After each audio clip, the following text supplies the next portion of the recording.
বুঝলো?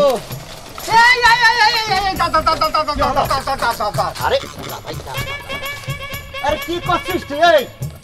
কাস্টমার তোর প্রবর মতো, তুই তাদের আদর করবি, যত্ন করবি, চা পানি খাওয়াবি, আর তুই আমার দূর দূর করে তারা দিচ্ছিস। ঘটনাটা এই দরকার নেই রে ভাই। আচ্ছা তুই একটা কথা বলতো, তুই 1 বছর আগে একটা জামা বানিয়েছিস, এরপর আর দোকানের মধ্যে আইছিস জামা বানানোর জন্য। আচ্ছা একটা জামা মানুষ কতদিন পরে, এই যে ঘাম হয়, ঘামের মধ্যে কি তোর জামা নষ্ট হয় না? এই জামা আবার পরতেছিস, এই যে তুই আইছিস নিশ্চয়ই জামা বানানোর জন্য আসিস, তুই এখানে গেজানোর জন্য আসিস। তোর কথা রেস্ট আনলে এই ঘটনা দেখতেছি ঠিকই আছে, যেটা আমি শুনেছি না সব খাপে খাপে মিলে যাচ্ছে। তুই কি শুনেছিস আর কি খাপে খাপে লেগে যাচ্ছে, মিলে যাচ্ছে কত দেখি? কি শুনেছিস বুঝতে পারিসনি? যাহা রটে তা কিছুটা বটে। আমি যেটা শুনেছি, মানে আমার কথা না, এটা গ্রামের কথা। গ্রামের মানুষ বলতেছে তুই মেয়েকে কাপড় বানাস যে হাফ দামে বানাই দিস, যে কারণে তো তোর দোকানে আসিনি। দেখ মন্তাজ, মন মেজাজ খুব খারাপ আছে, তোর সাথে এ ব্যাপারে আমি কথা বলতে চাচ্ছি না। আমি কি গ্রামের মধ্যে বাস করি সেটা নিয়ে তো আমি টেনশনের মধ্যে আছি। একজন সেলাই শিল্পীর মর্যাদা যেখানে দিতে পারি না, জানা জানা পরে তোর সাথে এই ব্যাপারে কথা হবনি। যা। আরে ভাই কেমন আছেন? আরে ভাই বসেন বসেন বসেন। আরে কি বসবো? হ্যাঁ, তোমার দোকানে আসতে ইচ্ছে করে না, বসার পরিবেশ থাকলি তো বসবো না। ভাই হয়েছে কি, এই গ্রামের মধ্যে দর্জির দোকান তো একটা, তাই বসার জন্য সুন্দর পরিবেশ করতে পারিনি, আর মানুষজন আসে গেছাগেছি হয়, আমি বুঝতে পারছি। জানা জানা ভাই, ওই আপনার কি লোকজন লাগবে নাকি? ব্যবসা কিরম চলতেছে? মানে আমার কিন্তু আপনি কাজে লাগাতে পারেন। হ্যাঁ ভালো চলতেছে না ভাই? জানা ভাই একটা ফোন আসিছে। জি হ্যাঁ, আমি এখন আসি বলতেছি। হ্যাঁ ঠিক আছে, জলদি যা।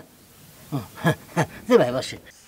আমি তো একটা জিনিস বুঝতে পারতেছি না ফজলু, এই মন্তাজ কি করে তোমার বন্ধু হয়? হ্যাঁ, তুমি হলো সেলাই শিল্পী, ওই যে মাইয়াদের যেন কি কয়, এই সেলাই দিদিমণি, তুমি হলো সেলাই দাদামণি। তোমার দোকানে আসতে তো মন চায়, কিন্তু এসব কারণে আসতে পারি না, বুঝতে পারিস?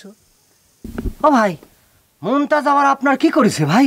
আরে কি করেনি সে, আমার ছোট বোনের সাথে রাস্তাঘাটে কথা বলে। হয়েছে কি ভাই, কাজের সময় তো বুঝতে পারিনি ঠিক মতো, বুঝতে পারি। চাটা খাবেন নাকি? গেলে কিন্তু জিনের মতো চলে গেলে। যাকে বাবা, মানুষ থাকলে অসুবিধা, এত কাজের প্রেশার রে বাবা। ও মনটা যায় সে ভেজাল করে দিচ্ছে। কি তুমি এত সুন্দর শার্টের পিস করে বলা? এই তো বাঙালি সমস্যা শুরু হয়ে গেছে। আমি তোমাকে একটা জিনিস গিফট করলাম, তুমি আমারে থ্যাংক ইউ বলবা না? তুমি এই পুরো উকিলের মতো জেরা শুরু করেছো। আরে এটা তুমি কি বলতেছো? শোনা, আরে তোমার জেরা করতেছে কিছু জানি। শার্ট পিসটা পাই আমার মনের মধ্যে যে কিরম লাগতেছে তোমার বোঝাতে পারবো না, এত ভালো ঠেকতেছে। কিন্তু শার্ট পিস তুমি কনে পেলে? অনেক দামি তাই না? এইটা আমার বড় ভাই শার্ট পিস, মেলা দামি। বাস শেষ, এখন আর একটা কথা কি বাদ। যাও সরাসরি গিয়া ফজলু ভাইয়ের দোকান থেকে এটা বানিয়ে নিয়ে আসো। আমি 2 দিনের মধ্যে তোমার গায়ে শার্ট দেখতেছি। আরে 2 দিন বলতেছি কিছু জানি, আমি এখনই যাচ্ছি, যাই নিজ হাতে বানায় নিয়ে আসবো, অসুবিধা নেই। কিন্তু সমস্যাটা তো অন্য জায়গায়, বুঝছো? আবার কোন জায়গায় কি সমস্যা? এটা তোমার বড় ভাই শার্ট, মনে করো আমি গায়ে দিয়ে রাস্তা দিয়ে ঘুরতেছি, তোমার বড় ভাই যদি আমার গায়ে দেখে তাহলে আমার আস্ত রাখবে। তুমি চিন্তা করে কি হতে পারে? এমনিতে তোমার বড় ভাইয়ের চোখ আমার উপর রেড অ্যালার্ট করে রেখেছি।